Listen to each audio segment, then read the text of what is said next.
Bonjour Ingrid Manino. Bonjour. Donc vous êtes psychologue clinicienne Oui. et vous avez accepté de nous accorder un petit peu de votre temps pour répondre à nos questions sur la parentalité dans le cadre d'un enfant à besoin, disons, spécifique, porteur de maladie ou de handicap. Est-ce que vous pouvez vous présenter pour commencer?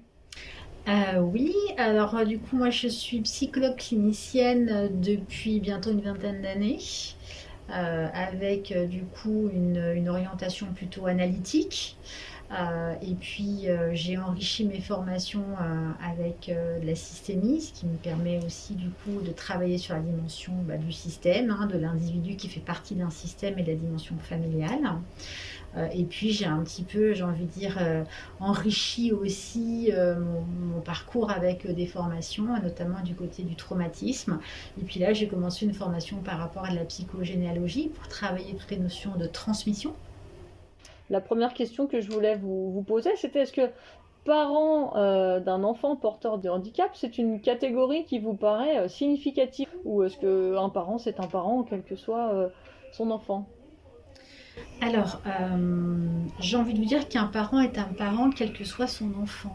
Dans le sens où, lorsqu'il y a un projet d'avoir un enfant, parce qu'il y a le désir d'avoir un enfant, le parent ne sait jamais finalement quel enfant il va rencontrer. Il y a toujours un écart entre l'enfant qui est idéalisé, l'enfant qui est rêvé, et l'enfant pour le coup réel, à un moment donné, qui vient au monde. Ce décalage peut être plus ou moins important, qu'il y ait ou pas notion de handicap. Quand il y a effectivement une particularité, un handicap qui se révèle à la naissance ou qui se révèle un peu plus tard, parfois effectivement l'appréhension de cette différence entre l'idéal et la réalité peut être plus violent. Mais quoi qu'il en soit, moi quand je travaille avec des parents, alors oui, il y a le facteur handicap, mais on travaille avant tout la subjectivité en fait de l'enfant. C'est-à-dire que chaque enfant est un sujet à part entière, avec ses particularités. Quand je parle de particularités, moi je ne fais pas forcément référence à la question du handicap. C'est tous les éléments qui vont composer en fait un enfant, qui prennent plus ou moins d'importance, j'ai envie de dire. Mais en tout cas, comment on va l'accueillir dans sa globalité, cet enfant-là, et qu'est-ce qu'il y aura nécessité de mettre en place quand on aura identifié éventuellement des difficultés pour aider cet enfant, pour l'accompagner finalement dans son développement en adaptant les choses. Et du coup, donc justement, quand on est parent, on a un peu tendance à tout lire à travers le handicap, c'est-à-dire dire mon enfant fait des caprices, c'est parce qu'il a ce handicap. Est-ce que cette difficulté de lecture peut avoir des conséquences et est-ce que vous pouvez accompagner les parents dans cette lecture de leur enfant? C'est un travail effectivement qu'on fait de manière mutuelle avec les parents. Moi, je me rends souvent compte que les parents n'ont pas, comment dirais-je, dans les grandes lignes, des idées de comment va se développer l'enfant. Euh, mais finalement, quand on essaye un petit peu d'aller dans le détail de ces différentes étapes, on se rend compte qu'il y a une forme de méconnaissance, mais j'ai envie de dire qui est légitime, notamment quand c'est un premier enfant, parce que c'est une première expérience. Et les parents ont besoin qu'on les éclaire finalement, qu'on leur explique comment se passent ces différentes étapes, en quoi elles sont nécessaires pour le développement de l'enfant. Et quand on connaît la particularité ou le handicap de l'enfant, ça va nous donner finalement une donnée supplémentaire pour éventuellement dire que, vous parlez de caprice, que peut-être selon le handicap de l'enfant, effectivement, il y a quelque chose qui peut être un peu plus explosif, entre guillemets, par rapport à une colère. Mais il y a aussi toujours la question de la subjectivité. C'est-à-dire qu'on ne peut pas tout rallier à la question de la norme ou du handicap. Il y a aussi un contexte familial, il y a un environnement, il y a une position parentale, il y a la personnalité de l'enfant. Donc je crois que c'est vraiment important, comme je le disais un petit peu tout à l'heure, de prendre l'enfant dans sa globalité et pas que par une partie de lui-même. Je crois que ce qui est intéressant, en tout cas ce qui peut être intéressant, c'est de pouvoir à un moment donné peut-être faire appel à un professionnel pour prendre de la distance. Mmh. Et quand on prend de la distance, pour le coup, j'ai envie de dire qu'on est moins focus sur un point, mais qu'on va voir les choses un peu plus dans la globalité. Et puis peut-être en prenant aussi de la distance, ça va permettre d'analyser un peu différemment à la fois les comportements de l'enfant, ce qui se joue par rapport à telle ou telle situation, souvent du quotidien, mais également ce qui se joue chez le parent. Et je trouve que c'est intéressant, on co-construit finalement avec le parent, avec la connaissance qu'il a de son enfant, que en tant que psychologue, je n'ai pas au quotidien.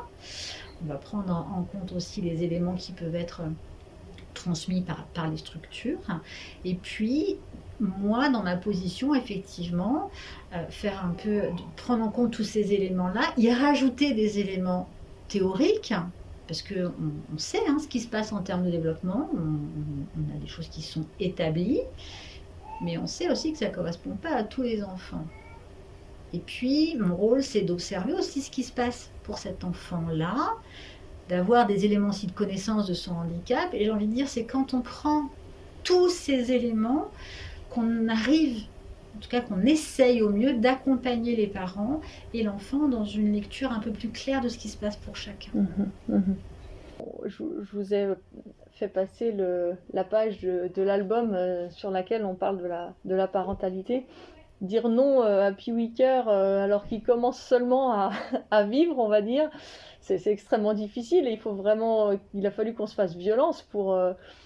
alors qu'on n'avait pas eu ce problème avec les autres enfants. Les autres enfants, ça nous paraissait évident de leur dire non quand c'était non. On n'a eu aucun problème à leur mettre des limites. Et puis Weeker, ça a été beaucoup plus difficile. Qu'est-ce que ça vous inspire? Je crois que ça dépend aussi de la représentation de ce que vous dites, c'est quoi vivre. Quand vous dites, quand il commence à vivre, c'est compliqué de lui dire non à ce moment-là. Je crois qu'il y aurait peut-être des choses aussi à creuser en termes de représentation de ce côté-là. Moi, ce que j'ai lu dans la représentation, dans le dessin, c'était une forme de non, était une forme d'autorité, était associée à l'autorité. J'aurais plutôt tendance à dire que le non est quand même une forme de sécurité pour l'enfant. Parce qu'il ne peut pas, en termes de maturité cognitive, affective, pouvoir évaluer si ce qu'il fait peut ou pas le mettre en danger. Il a besoin de l'adulte pour ça, peu importe, je veux dire, qui est cet enfant. Et comment l'adulte va pouvoir continuer à jouer ce rôle où il va poser un cadre pour poser une forme de sécurité. Alors attention, ça ne veut pas dire que tout est danger. Je crois qu'après, il y a des dangers, j'ai envie de dire, qu'on arrive clairement à identifier. D'autres qui sont un peu moins clairs et qui appartiennent à chaque famille, à chaque parent. Mais je crois qu'un enfant, pour se développer aussi sereinement, il a besoin de sentir que ce cadre, il est posé et qu'il est posé par ses parents. C'est ce qui permet aussi d'intérioriser une forme de sécurité interne. C'est une forme aussi de transmission de ce côté-là.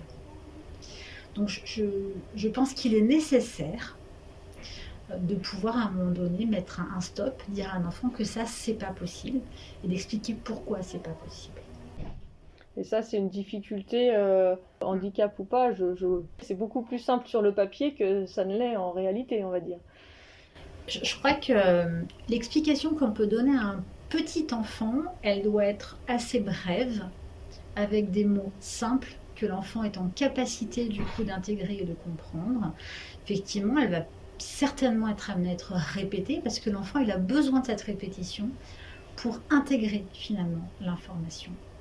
Et puis il y a aussi le positionnement, la communication non verbale.